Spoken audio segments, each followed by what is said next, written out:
The dramatic moment we're in, the court has set a judgment date for November 20th, 2025 in the terrorism trial of Nnamdi Kanu. At the same time, Kanu has filed a fresh motion at the Court of Appeal, Abuja Division, asking that the scheduled judgment be halted.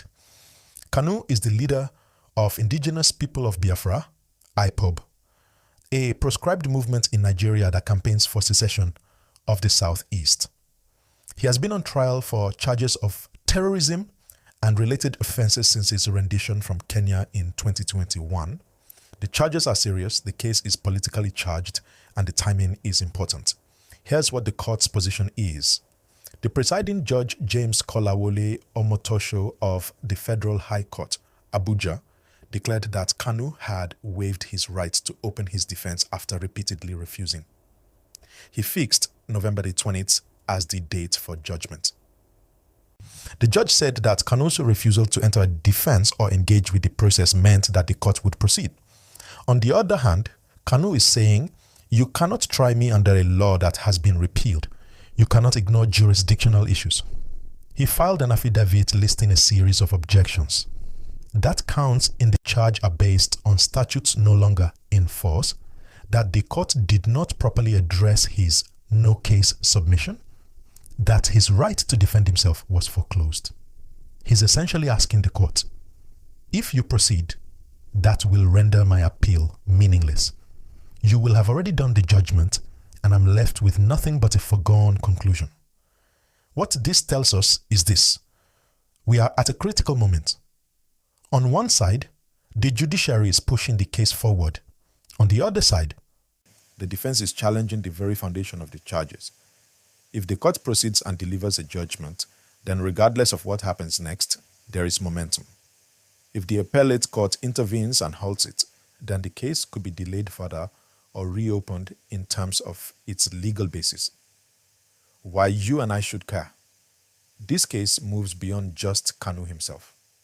It touches on the rule of law in Nigeria, on how high-profile cases are handled, on whether fairness is seen to have been done, on regional stability, particularly the Southeast. The perception matters. If people believe the case is being rushed unfairly or charges brought under outdated laws, it can fuel discontent. On the flip side, if the court handles it transparently and in line with due process, it builds trust. From what I see, the court's move to fix the date shows impatience with delays. The case has been going on for years. The defense's motion shows that Kanu is digging into technical and constitutional defenses, possible strategy to force a stay or get the case overturned down the line. There is a real tension between move fast and move right. What you should watch for: will the Court of Appeal grant the motion to halt? If yes, that would disrupt the November 20th date. Will the trial court deliver judgment on November 20th despite the motion? What outcome will it deliver? How will the public react, especially in the Southeast? Will any additional motions or appeals be filed at the last minute? Will there be unrest or protests linked to the judgment date? These are the things to keep in view. Let me give you a quick recap in simpler terms. Kanu is facing serious charges. The court wants to finish the case.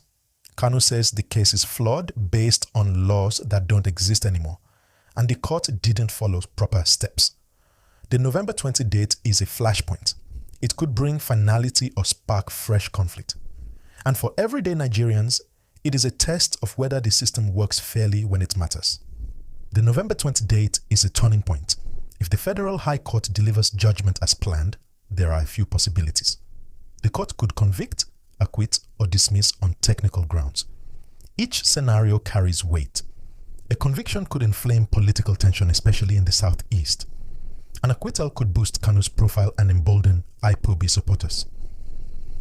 Dismissal on technicalities could be interpreted as a win for the defense and could inspire more legal challenges in similar high-profile cases. Kanu's legal team is banking on the repealed law argument. This is a serious technical defense, and if accepted, it could set a precedent for other cases. For example, anyone charged under outdated laws could raise similar objections. that could reshape how terrorism and security-related cases are prosecuted in Nigeria. But the court is emphasizing finality. Judges are frustrated with long delays, repeated adjournments, and tactical motions that drag the process. The judiciary is signaling we will not allow endless postponements. This is why the judge's fresh order stunned many observers. It's unusual for a court to formally declare that a defendant has waived the right to defense. It is a clear signal that the court wants to move forward. From a public perspective, this case is a mirror of Nigeria's legal and political system. Citizens are watching not only for the outcome but also for how justice is administered. People are asking, does the system treat everyone fairly? Are laws applied correctly? Is justice transparent? This case answers those questions in real time. Now let's consider Kanu's strategy. By filing the motion at the Court of Appeal, he is attempting to stay or stop the trial. This is smart from a legal standpoint because it buys him time and may disrupt the court's plans. It also keeps the public narrative on his side, portraying him as someone fighting a legal system that, in his view, is flawed or politically motivated. Supporters see this as him standing firm for his rights and their regional interests. For ordinary viewers, this is a story about law, rights, politics, and regional identity. You see, the case is not just a trial. It is a reflection of tensions between authority and dissent, between law and activism, between the federal government and regional movements. And that is why people across Nigeria and even abroad are glued to the news, waiting for updates. Another point to note is the impact on national cohesion. IPOB has significant support in the southeast, and decisions perceived as unfair could spark unrest or protests. Conversely, a decision that respects legal procedure and fairness could help calm tensions and reinforce trust in the judiciary. Now, what could happen after November 20? Let's break it down clearly for you. 1.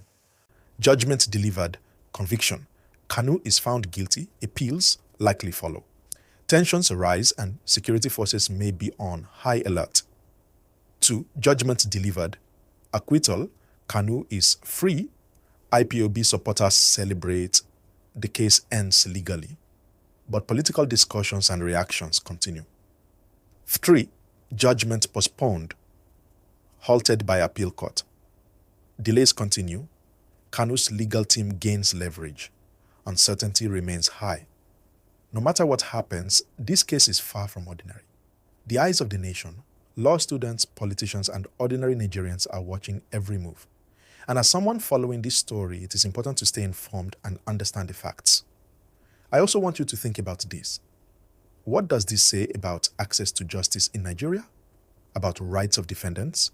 About the balance between law enforcement and civil liberties? These are the questions that the Kanu case brings into focus. Remember, I want you to like this video, subscribe, and share this discussion with your friends and family. This isn't just a story, it's a national conversation.